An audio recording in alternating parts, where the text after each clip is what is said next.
Hi everyone, it's Yuri Kuzemko, and in this video I want to share with you my experience of the top 5 mistakes the e-commerce owners make when it comes to growing the brands. So you probably know that growing the brand is essential when you're in e-commerce, right? Because when you not grow, you're getting out, you will be eaten by competitors or anything like that.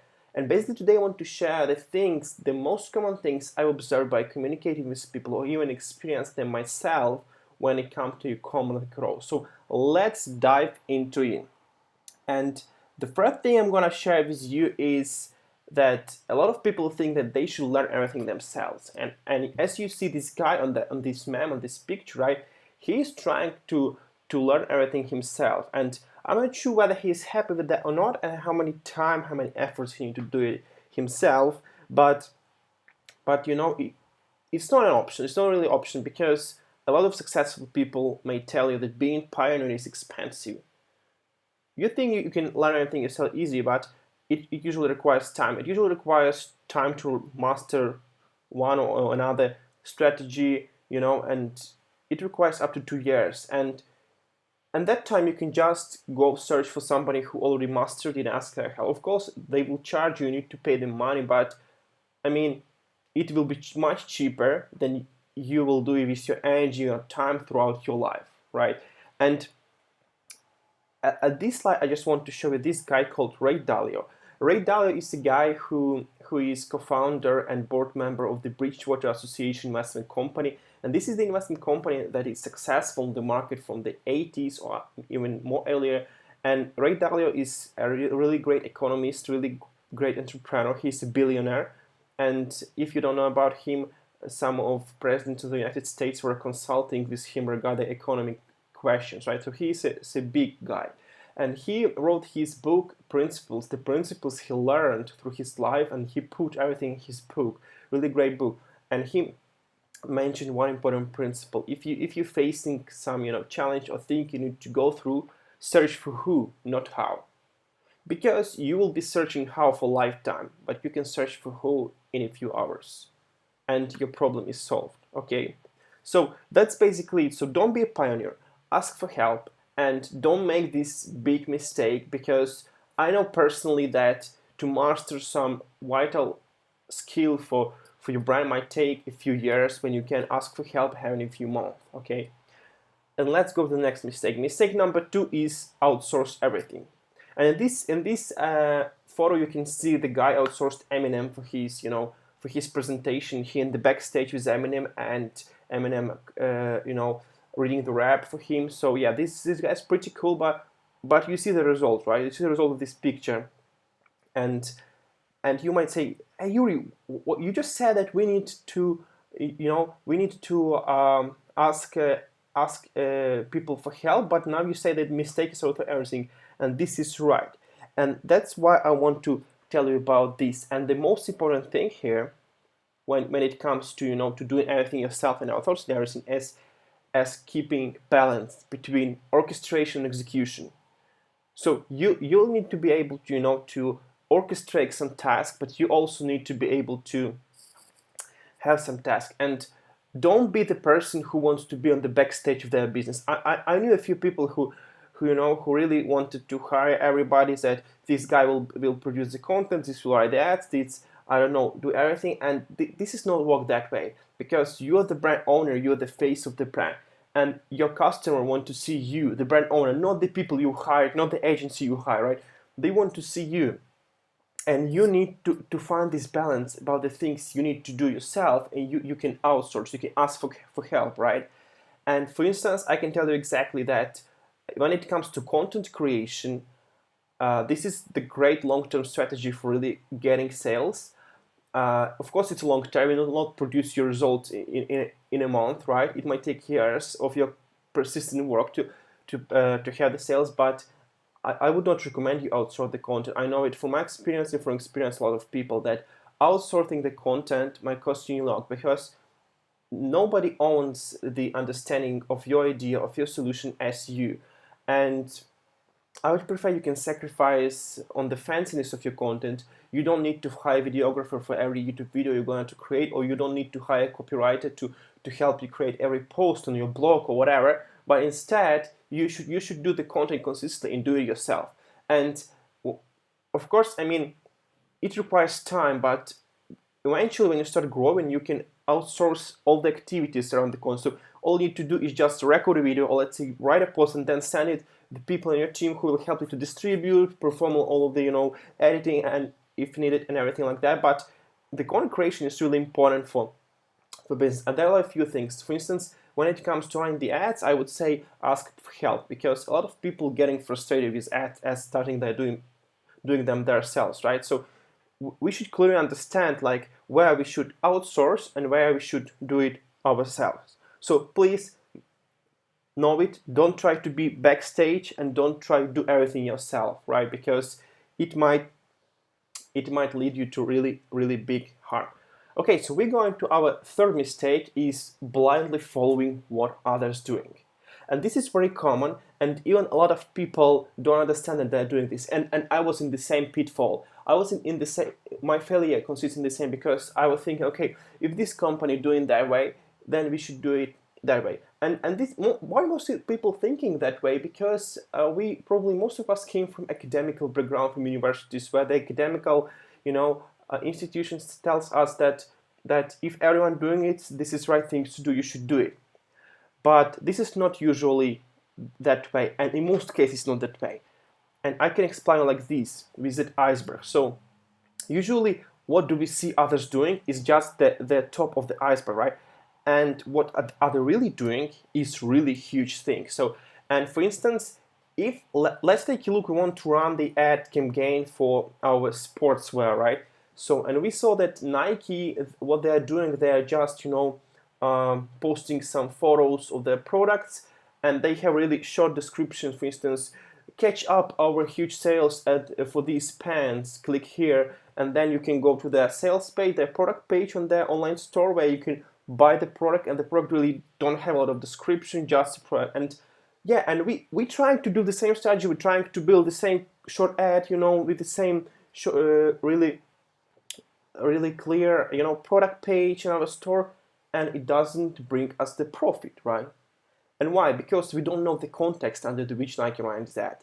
We don't know whether they are running it for cold traffic or hot traffic. We don't know whether it's a retargeting ad or whether it's an ad for people who don't know. Furthermore, Nike is highly aware brand in the world, and they probably don't have a cold traffic, right? Everyone knows about Nike, and all people need to do to buy Nike is just hear about the discounts. But when it comes to our newly created brands, they don't have brand awareness, and we can't just attract people with discounts how Nike do it. We need to build brand awareness at the beginning. So that's why I wanted to explain you that doing what other doing usually not works, because we don't know the context.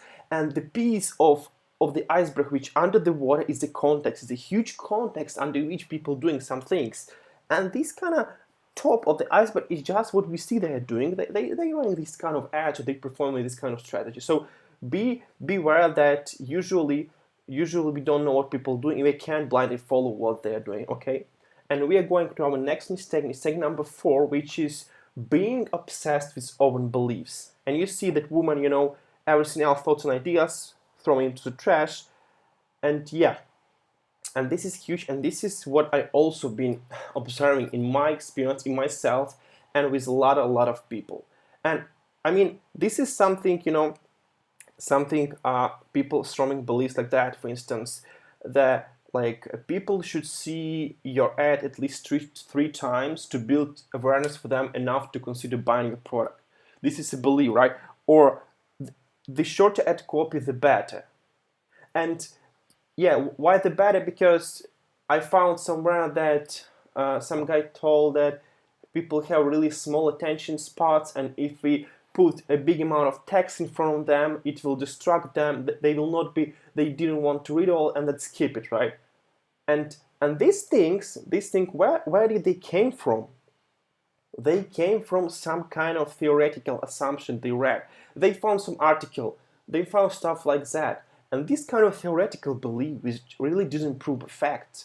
And when the guy who has experience of running advertising, successful advertising for years, telling that you don't need to show show the ads multiple times to people to make them buy, and also the longer ad copies work better. They telling no, that's not that way, because I know that people have a really small attention span, and you see that these people who really have this obsession with their own beliefs, they are not open-minded enough. They might have these beliefs even from not the fact, but some theoretical assumptions. And when it comes to discussion, when the people come in with facts, they are really, disagree these facts.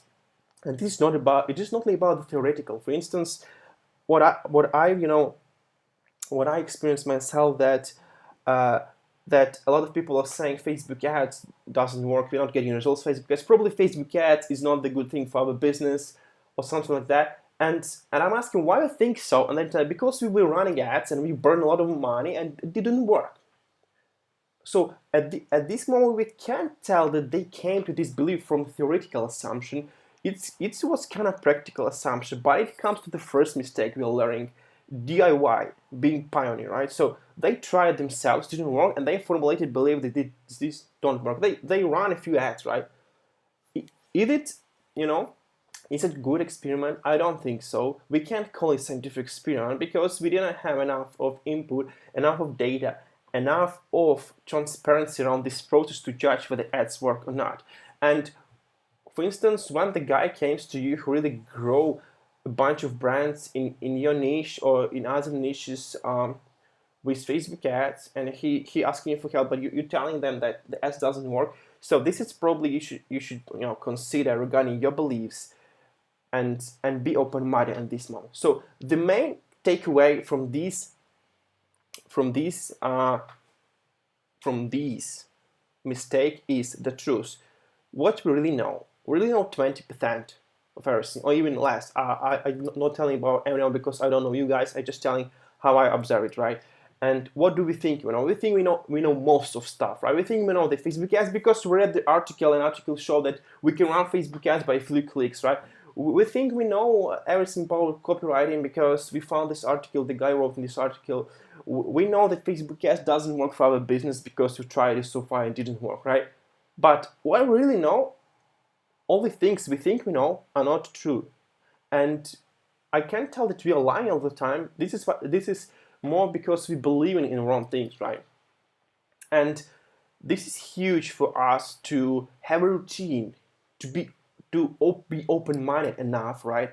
And reconsider every time, reconsidering something you think is wrong as right. So, and I trying to perform it in my life because there are a lot of information, a lot of noise, a lot of stuff that formulates my beliefs around things. And when I really have strong belief to something that something didn't work, I try, okay, let's try in different context. Let's give it another chance, or let's ask somebody who finds success with it to show me that this is right. And this strategy of performing this kind of open-minded routine and reconsidering everything you thought is wrong is huge, and is one of the keys to the success. Because what limits us from success are our wrong beliefs. And this mistake is really stops most brand of growth. And we are getting to our final mistake number 5, and this is probably I observe most people are doing. And they think that the more you do, the better. And I can explain it this way. So basically, people, I had the calls with people, and they were asking, okay, you're doing Facebook ads. Okay, are you doing Google ads? Are you doing Twitter ads? Are you creating YouTube videos? Are you doing YouTube ads? And all that stuff. And they think that they need to open a brick and mortar store. They need to have all of these influencers. They need to have all the YouTube ads, all of this crap. And what really happens if they start doing everything? Happens like this. This is the result of doing everything at the same time, right? So we're getting overloaded with the job we need to be done for the acquisition, right? For our sales, and we are doing all of these, Facebook ads, YouTube ads, all the kind of ads, and we even can't handle all the ads in the same time because each of them require the amount of energy, the amount of focus we can allocate because we have a lot. Or even if we outsourced all of that, we don't have enough resources to cover. right? Because each of platform you're using for ads requires his own like pillow investment pillow for testing, for performing everything, and yeah, and doing it that way. And and this is and this is what makes us overloaded, right? In terms of energy, or in terms of money, or in terms of anything like that. And what I recommend and what I found is the best strategy is secret is in doing less. The less you do, the better you're performing. The less you do, if you do only the thing that matter, only thing that works, and allocate your 100% energy in the thing that work, it really works. And what I know from my experience, what I learned, that some people running the business which generates them 30 million in revenue yearly, and they discontinue doing all of the stuff except Facebook ads, and they grow their profit as twice with that, because they have so much mess around everything, and it requires so much energy, so much resources to organize all of these sources of acquisition, that it creates big overhead. And that's why for the brand who just starting, I would say you forget about all this stuff, focus on one reliable content strategy, and focus on one reliable growth strategy. That's all you need to do. If the Facebook ads and Facebook ads, nothing else. Forget about Facebook. You need to achieve the predictability of the Facebook ads. And if you can say that if you put $1,000 in your ads, you will definitely generate $2,000 till the end of the month. Then you can even, at this point, you can start considering about thinking about something else. But at the beginning, you don't need this. So just to recall you, don't be a pioneer. Ask others for help. Don't think how, think who. So don't fall into outsourcing trap. Don't be behind the stage of your business. Talk with people. Do your content yourself. Keep balance between outsourcing and executing. Don't blindly follow what others doing, because we don't know the context under which they're doing. Search for reliable strategies from others. Formulate your own opinion. See what others doing, but take an inspiration from them. Don't blindly follow them. Don't be obsessed with your own beliefs. Be open-minded. Always question everything you thought wrong, and give it a chance to be right. Or even it's the most absurd thing you can think about. Always give it a chance to be right. And don't think that the more you do, the better. The less you do, the better. The more you do, the more overhead you have. So that's it for today. And thank you for watching this video. If you find it valuable, leave your feedback in comments or likes or whatever you prefer. And looking forward to talking to you next week. Thank you. Bye.